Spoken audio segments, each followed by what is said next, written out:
Olá pessoal, vamos para o nosso capítulo 4. No nosso capítulo 4 nós vamos ver a camada de rede ou o nosso Network Layer. Vamos entender como é que isso funciona na aula de hoje. Vamos lá para a aula, pessoal.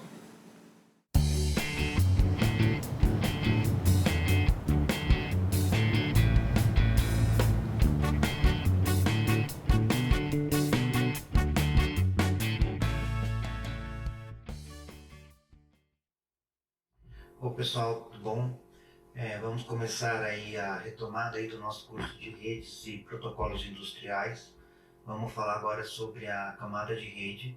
Nessas próximas aulas nós vamos encerrar o capítulo 4. Nós vamos então começando com o item 4.1. Nós vamos ver a camada de rede, onde ela vai trabalhar com a transferência de dados de um lado para outro, lidando com a parte de rotas, por onde o dado vai passar, qual é o caminho desse dado, né? Então, na hora de enviar os dados na nossa rede Ethernet, os dados são encapsulados em datagramas, que são os pacotes de rede que a gente costuma falar. Então, na hora de receber os dados, o datagrama tem que ser removido, o dado processado, né, remontado e entregue para o sistema operacional. Então, o tráfego na camada de rede vai acontecer da seguinte forma. No computador de origem e no destino eu vou ter funcionando todo o meu stack de rede, né, minha camada OSI que a gente estudou, e o meu dado vai passar por vários elementos de rede, cada um com toda a sua camada de rede, seus protocolos de rede. Mas os equipamentos de rede, comumente, não vão ter transporte e aplicação. Observem essa diferença. Então, os equipamentos de rede, eles começam a trabalhar na camada de rede, ou seja, eles não vão alterar nem TCP, nem UDP, nem socket, nem porta, que é o que nós vimos anteriormente. Então, o dado na camada de rede vira um datagrama. Esse datagrama vai percorrer toda a minha rede até chegar na origem e virar novamente um dado. Esse é um exemplo de tráfego que acontece em camada da rede, que é quando eu tenho meus switches, roteadores e por aí vai. O switch, ele não altera os datagramas, mas ele apenas faz o encaminhamento. Então ele vai pegar o pacote da origem e mandar para o destino, e só. Né? Isso é o funcionamento de um switch padrão. Okay? Então ele pega o dado da porta 1, encaminha para a porta 2, da porta 2 encaminha para 10 e por aí vai. Né? O roteador, ele também vai fazer encaminhamento de pacotes, ok? O pacote entra no roteador numa porta e sai pela outra porta. Porém, o roteador ele vai sim alterar os datagramas. Essa é a principal diferença de switch e roteador. O roteador vai mexer nos datagramas e o switch não vai fazer nada com os datagramas, só encaminhar. Porém, a gente tem aí a internet se desenvolvendo, as redes se desenvolvendo, e essa operação tão simples do switch começou a ser insuficiente.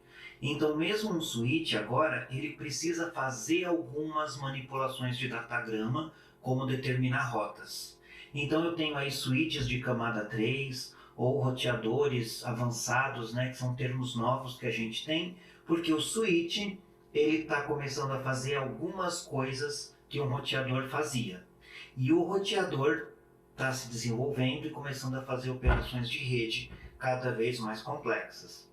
E esses equipamentos eles vão ter que trabalhar segundo um modelo de serviço de rede. Então, se eu vou trabalhar com Ethernet, que é a rede que a gente tem muitas vezes em casa, ou a gente tem na escola, né? Aquela rede com cabinho de fio, ou a rede Wi-Fi, é Ethernet. Os meus equipamentos de rede têm que seguir o modelo Ethernet para poder se conversar. Agora, se eu tiver uma rede de uma tecnologia diferente, né? Um exemplo de rede aí de outra tecnologia seria rede ATM com fibra ótica. O roteador vai ter que ser um roteador do tipo ATM. Não adianta você querer misturar o serviço de rede, que isso não vai dar certo. Então, primeira pergunta que aparece, por que a gente tem então vários serviços de rede? Uma só não estava bom? O que acontece é que cada rede pode ter um enfoque diferente. A nossa rede Ethernet aí, que nós trabalhamos no dia a dia, o enfoque principal dela é a flexibilidade. A operadora, por exemplo, dizer para você o seguinte: você pode usar o meu plano de celular e quando você usar o WhatsApp eu não vou cobrar. Ou então a operadora dizer para você que você vai ter uma largura de banda diferente se você estiver usando vídeo. Então a rede Ethernet com pacotes permite toda essa flexibilidade. Agora, outras redes podem ter enfoque em entrega garantida, pode ter a entrega garantida e ainda limitar o atraso, porque a rede não pode ter um delay, rede para telefone é assim. Eu posso ter uma rede que me obriga a entregar pacotes em ordem. Então, eu tenho características de redes que são diferentes, para isso eu posso ter modelos de serviços diferentes. Né? A rede ATM que a gente estava comentando é usada para interligar data center, interligar operadoras, e é uma rede de alta velocidade. Então ela tem diversos algoritmos e características, onde eu posso ter banda com taxa constante, eu posso ter a banda não constante, eu posso ter garantia de perda, posso ter dados entregues em ordem. Então esse tipo de tecnologia mostra como são diferentes as minhas redes. Observe que a internet ela não garante banda, não garante perda, não garante ordem, não garante tempo, ela não garante nada. Mas ela é barata e ela é flexível, não é verdade? Então, gente, como eu tenho tecnologias de redes diferentes, eu posso ter redes que estabelecem circuitos diferentes, né? Só que esses circuitos são circuitos virtuais, né? São como o modelo de rede é entendido. Então, se eu pegar, por exemplo, a nossa rede padrão da internet, ela é por pacotes. Mas as redes que interligam operadoras e que trabalham com data center, ela não é orientada por pacotes. Ela vai trabalhar com a parte de circuitos virtuais. Então é um modo de operação diferente. Então a rede de computador que tem um serviço orientado para conexão é chamada de rede de circuito virtual ou CV. Então essa rede estabelece um circuito fixo, a flexibilidade aí acabou, né? Você estabeleceu um circuito que é constante e vai transferir em alta velocidade. E se você tiver um serviço que não é orientado para conexão, você vai poder transmitir pacotes e eles podem pegar diferentes caminhos. Não é um circuito fechado, um caminho único. Não é? Então vamos olhar primeiro a rede de circuito virtual. Como é que funciona esse protocolo? Se eu tiver uma rede de circuito virtual, não basta ligar um cabo de rede. Você tem que iniciar uma chamada, o outro lado tem que acusar o recebimento dessa chamada.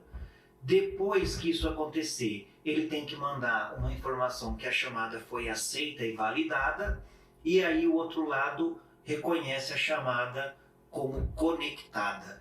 Isso estabelece um circuito virtual. Observem que os roteadores nessa figura, esses 3 roteadores estão pintados de vermelho e eles vão ser fixos, eles não vão mais mudar. Você acabou de fechar um circuito e aí você vai transmitir um fluxo de dados em alta velocidade.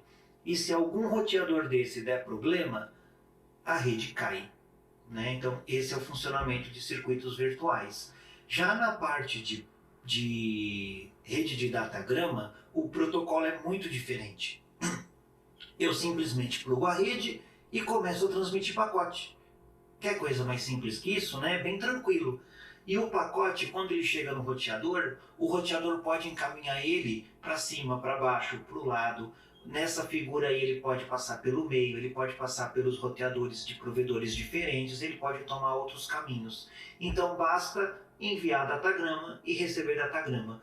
Acabou a complicação. Porém, a velocidade, as garantias são menores. Né? Para que ocorra esse encaminhamento dos pacotes, que eu falei que pode ter destinos diferentes, né? Pode fazer outro caminho. Pensa, eu mandei um dado aqui de Campinas e eu quero chegar no Rio de Janeiro. Eu sei que eu tenho fibra ótica na Bandeirantes, eu tenho fibra ótica na Anhanguera e eu tenho fibra ótica na Dom Pedro. Cara, se eu for mandar um dado para o Rio de Janeiro, pode sim acontecer de uma parte dos dados pegar o caminho de uma fibra ótica e o outro dado pegar o caminho de outra fibra ótica, dependendo do que o roteador quiser. Né? Então a rede de datagrama ela é flexível. Né? Então eu tenho que ter uma tabela. aonde eu vou ter uma faixa de endereço para poder transmitir os meus pacotes. Agora é faixa de endereço porque eu tenho mais de 4 bilhões de endereços na internet. Né? É muito número de IP. Então nenhum roteador ia conseguir armazenar tanta coisa. Então ele vai trabalhar por determinadas faixas de IP e vai encaminhando o dado para o próximo, e o dado vai chegando cada vez mais perto. A gente imagina que tem um atraso, né? Não vai ser necessariamente o melhor caminho possível, mas esse atraso é compensado pela flexibilidade e facilidade que a gente tem. Mesmo porque o endereço IP está no cabeçalho do pacote. Então o meu endereço de origem e de destino vai junto com o meu dado, então ele não se perde. Tudo bem? No próximo vídeo nós vamos começar então a pensar o que tem dentro de um roteador. Até mais, turma!